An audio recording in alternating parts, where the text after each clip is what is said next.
Hi everyone, we just arrived in Canmore, Alberta. It's Louis from Altitude Sports, taking a little break from the office to travel, to explore the heritage of the Alpine Club of Canada. The Alpine Club of Canada was making the mountains accessible to Canadian citizens all over the country. To learn more about the ACC, we're gonna hang out with a guy named Chick Scott.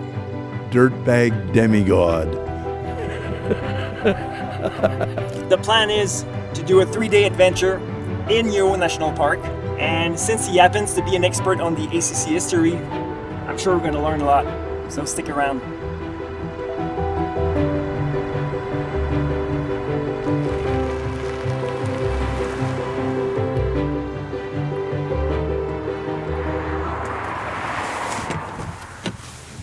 Morning. Well, yeah, I did. I'm all set. Good. We're in for a good adventure. Oh yeah. Well, we decided the bear spray is going to stay at the car. We're going to bring the toilet paper. I see you've got the essentials here. You know, like when you're halfway up a 12-kilometer road ski, what do you need more than a chocolate croissant, really? We brought Chick Scott, so we don't need a map.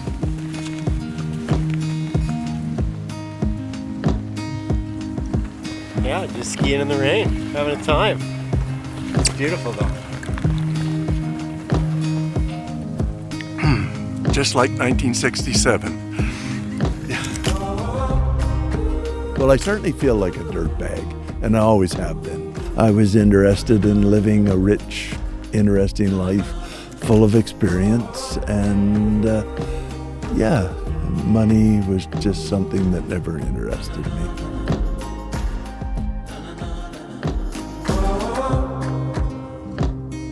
About 30 years ago, I became a historian and a writer, and I was so honored and privileged to be asked to write the Alpine Club history. It's 120 years of devoted men and women, devoted to the mountains, devoted to the community, introducing people safely to the mountain.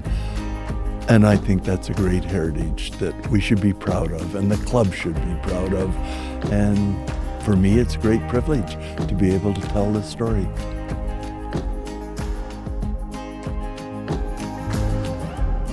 About the turn of the century, the mountains were inaccessible for most people. You needed a pack train, you needed employees, cowboys, cost a lot of money. So that was the mission of the club, to enable all Canadians from everywhere to experience our fabulous mountain heritage. You got guides, mountain guides, you got food, you got accommodation, and the Canadian Pacific Railway gave a cheap rate on their trains from anywhere that they operated in Canada. It was the great opener, the great leveler, the great emancipation of the masses into the mountains.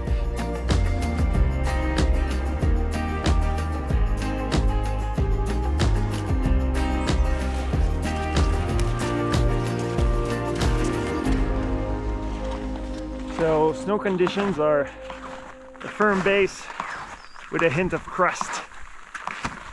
So not the best. But you know what? I wouldn't be anywhere else, especially not in the office. Hey Ken, Nice work, guys. Good job. we made it. Yeah. We made it. In style. Yeah. Barely broke a sweat. Yeah. It's good. Wow. What a view, spectacular out there. Yeah. You can see a couple different types of avalanches here. So all these, what we call loose, wet avalanches, you know, they're probably just the surface snow warming up yesterday with a little bit of rain. Good reason to make conservative choices.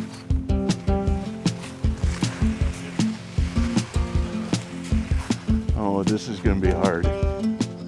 Well, I'm going to try a turn.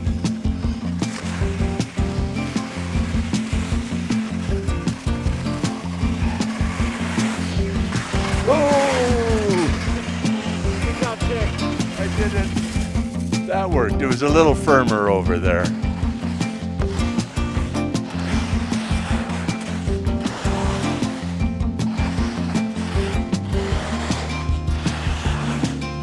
Looking great, man.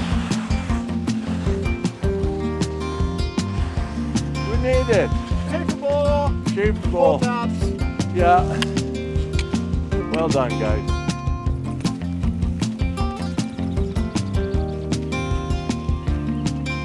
Thanks, Ken. That was great. Thank you. What a great day. Super. So nice to be here. Place amazing. Yeah. Yeah. Oh, looks. Hasn't changed much. Pretty good. No.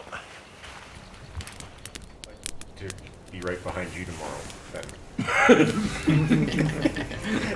No, but you should have me up there close to you. But no, that's what you do. You take care of the weakest. And we live in a world that just so worships power and strength and excellence and achievement. But what about all of the average people?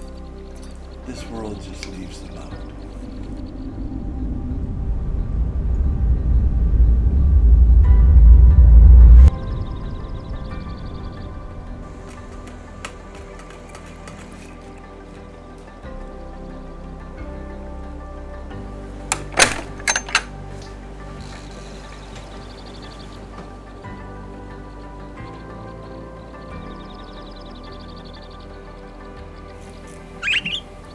So to make this mission of making the mountains accessible to the people, you need good leaders. A man by the name of J.B. Harkin, who was the first parks commissioner and basically created our modern national park system, he came to the camps and he loved the camps. He looked around the campfire and saw these faces full of fresh vim and vigor from their mountain climb, and he said, that's what we want. That's what the parks are about, is getting people out enjoying nature. And he saw the Alpine Club as a vehicle.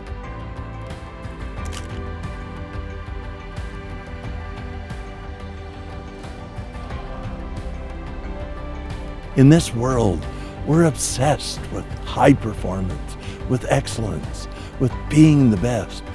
But not everybody's a world-class alpinist. Are we all left out? We don't belong? Well, you belong here with the Alpine Club. There's training, there's leadership, there's community, there's friendship, and you can belong.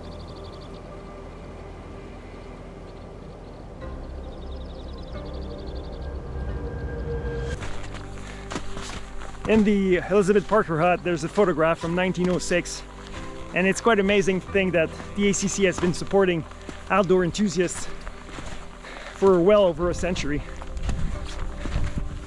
I learned during this trip that Canada has more mountain than Europe,